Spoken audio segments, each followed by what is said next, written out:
Assalamualaikum warahmatullahi wabarakatuh. Alhamdulillah wa syukurna wa nikmatillah. Sholawat dan salam kita limpah curahkan pada junjungan kita Nabi besar Muhammad SAW, para sahabatnya, keluarganya, pengikutnya yang sampai akhir zaman kelak nanti.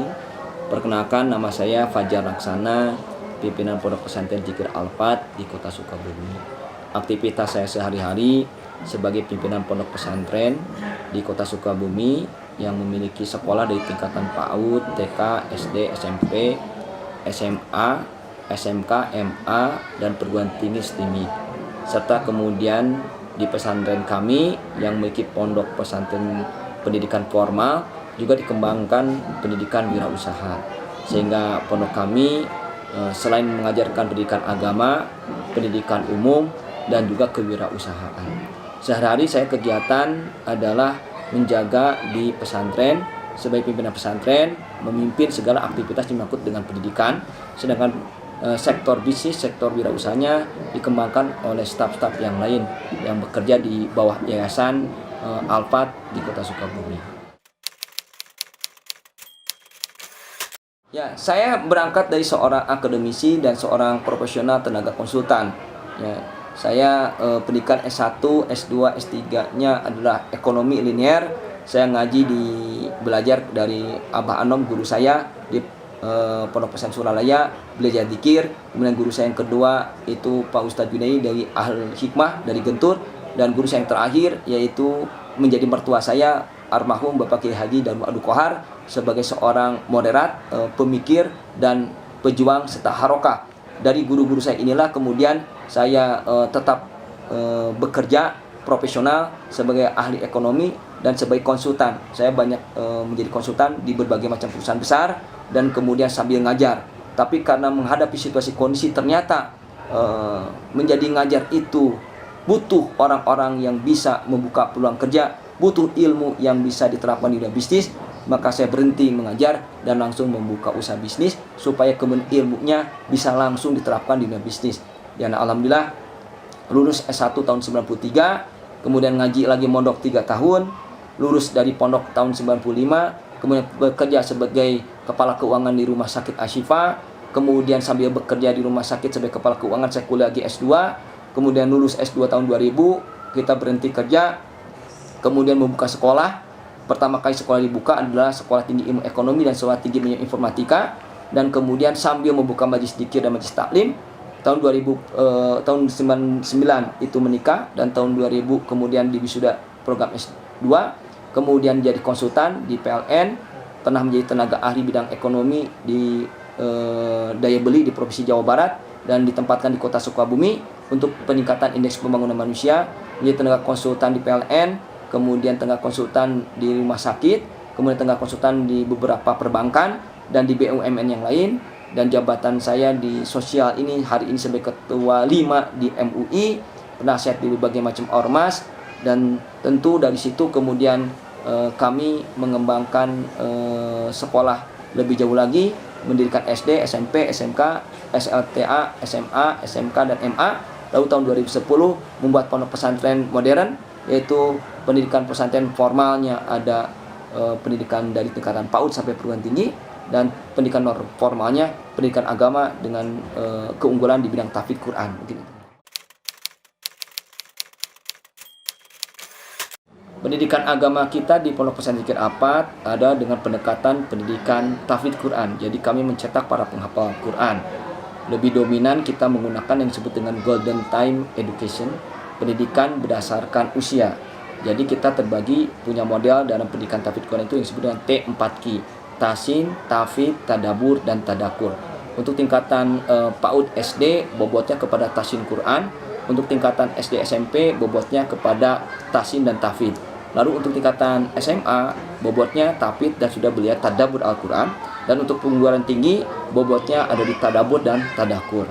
Nah, untuk sektor pendidikan di luar dari pendidikan Quran yang menjadi keunggulan kita sama seperti sekolah formal, kita melaksanakan pendidikan sesuai dengan kurikulum dari Dinas Pendidikan dan Kebudayaan, tetapi ada plusnya karena kita juga ada full day dan ada boarding. Plusnya yaitu tahfidz Quran tadi. Selanjutnya keunggulan yang lain di kita ini, kita memiliki kesenian tradisional yang mengembangkan pesantren yang berbudaya, karena Islam itu rahmatan lil alamin.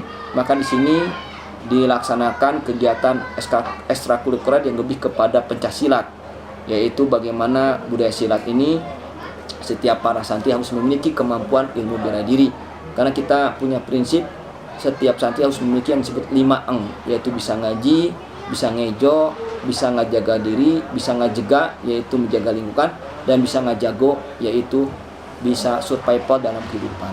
Dan keterampilan yang dimiliki harus punya 5 keterampilan. Tentu keterampilan pertama spiritual skill, kemampuan tauhid, yakin kepada Allah SWT, tentu dijabarkan dengan Quran dan hadisnya. Dan kemudian kemampuan disebut konseptual skill, yaitu memahami ilmu pengetahuan dan teknologi.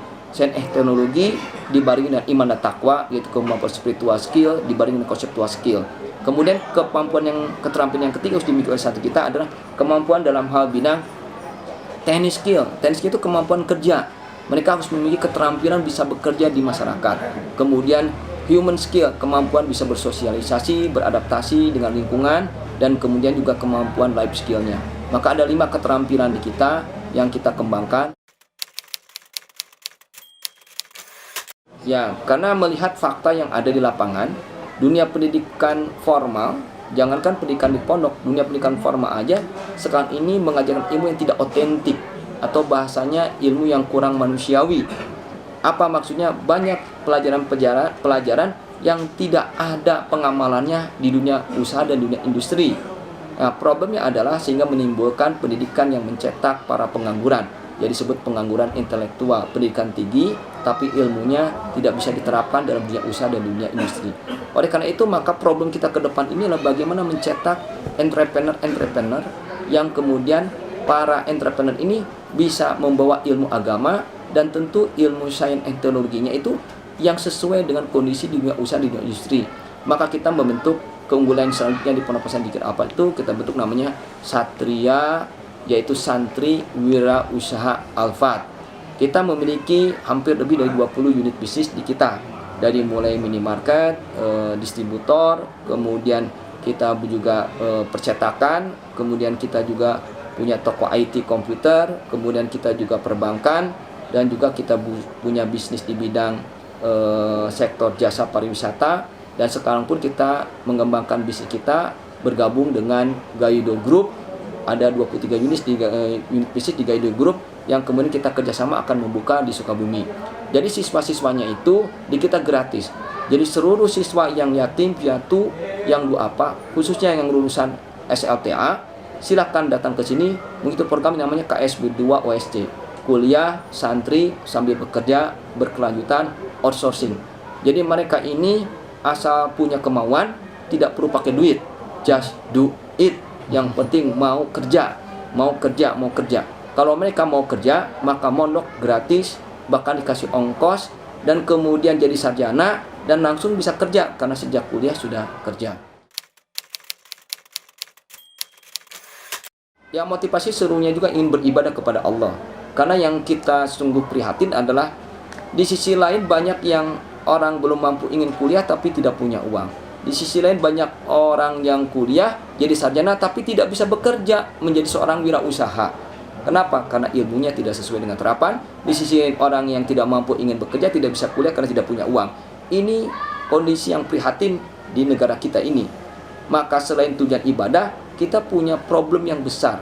Problem di dunia pendidikan yang tidak sesuai dengan dunia usaha dan dunia bisnis, yang disebut dengan pendidikan kita jadi pendidikan mercusuar, menara gading emas, gagah dan keren, tapi mencetak pengangguran. Dan oleh karena itu maka kita di pondok pesantren ini memikirkan mereka supaya bisa kuliah tanpa biaya, tapi lembaga tidak rugi. Maka kita bangun namanya sistem ekonomi sodako. Sistem ekonomi syariah itu adalah suatu sistem ekonomi yang sesuai dengan aturan hukum Islam, di mana aturan hukum Islam dalam berekonomi itu adalah menyatakan riba itu haram, jual beli itu halal, sodako itu disuburkan. Maka sistem ekonomi syariah ada suatu sistem ekonomi yang tidak menggunakan sistem riba. Apa yang maksud dengan sistem riba itu? Ada sistem riba itu dilihat dari sisi filosofinya adalah menggunakan uang menjadi produk jualannya. Nah, oleh karena itu maka kita menggunakan sistem ekonomi produktif. Karena ekonomi produktif adalah sistem ekonomi syariah. Di situ adalah bisa sharing, bisa kemudian kepemilikan bersama, dan tentu tidak melulu uang. Maka sistem ekonomi syariah dikembangkan sistem ekonomi sodako. Jadi perguruan tinggi kita tidak mengembangkan melulu menggunakan metodologi uang dalam hal transaksi. Santri punya tenaga, punya fisik, kerja, nanti kemudian saya sodakokan, kami lembaga sodakokan ilmu, santri kemudian sodakokan tenaga yang membayar perusahaan pihak ketiga. Itu adalah sistem ekonomi sodako. Secara lurus kemudian mereka mengeluarkan zakat, dan zakatnya itu untuk membiayai adik-adiknya, sehingga kemudian sistem ekonomi syariah ini lebih hebat daripada sistem jual beli yang halal, dan tentu lebih barokah dan tentu lebih punya ganjaran dibandingkan sistem ekonomi riba yang haram. Pendidikan kita ini adalah pendidikan yang bertanggung jawab, pendidikan yang manusiawi, yaitu pendidikan yang mengajarkan orang bukan menjadi penganggur. Pendidikan yang bertanggung jawab adalah pendidikan yang tidak mencetak sarjana, tapi mencetak seorang entrepreneur, mencetak orang yang profesional. Kalau mencetak sarjana gampang, ya silakan masuk ke sekolah, ya dididik di dalam dari pagi sampai sore, lalu kemudian wisuda, lalu dites. Pertanyaannya bisa diserap atau tidak. Makanya kenapa perlu Gaido Group? Karena Gaido Group ini konsentrasi di dunia bisnis. Kita kerjasama karena kita punya santri, kita punya sekolah, di mana santri dan sekolah ini perlu dididik dengan ilmu yang otentik, ilmu yang nyata, ilmu yang ada bisnisnya. Karena saat ini banyak ilmu-ilmu yang tidak link image dengan dunia bisnis. Kita butuh Gaido karena punya 23 unit bisnis. 23 unit bisnis itu ada real, nyata. Maka ilmu yang ada di Gaido Group ada ilmu yang manusiawi, ilmu yang otentik, ilmu yang ada di dunia usaha dan dunia bisnis. Kami di pondok pesantren dan sekolah lebih banyak menghargai para praktisi yang ada di dunia bisnis dibandingkan para pakar yang ada di perguruan tinggi. Maka kami menggunakan Gaido Group untuk menjadi dosen yang intinya dosen yang nyata yang ada dalam kehidupan. Dan Gaido Group pun memberi peluang bisnis sehingga lulusan kami bisa bekerja di holding company-nya Gaido Group, sehingga kemudian kita melakukan pendidikan yang bertanggung jawab, yang manusiawi, yaitu pendidikan yang memberikan mereka bukan hanya gelar dan ilmu, tapi memberikan kehidupan. Cita-cita saya sebetulnya bukan ingin membangun pesantren. Pesantren itu salah satu pintu saja.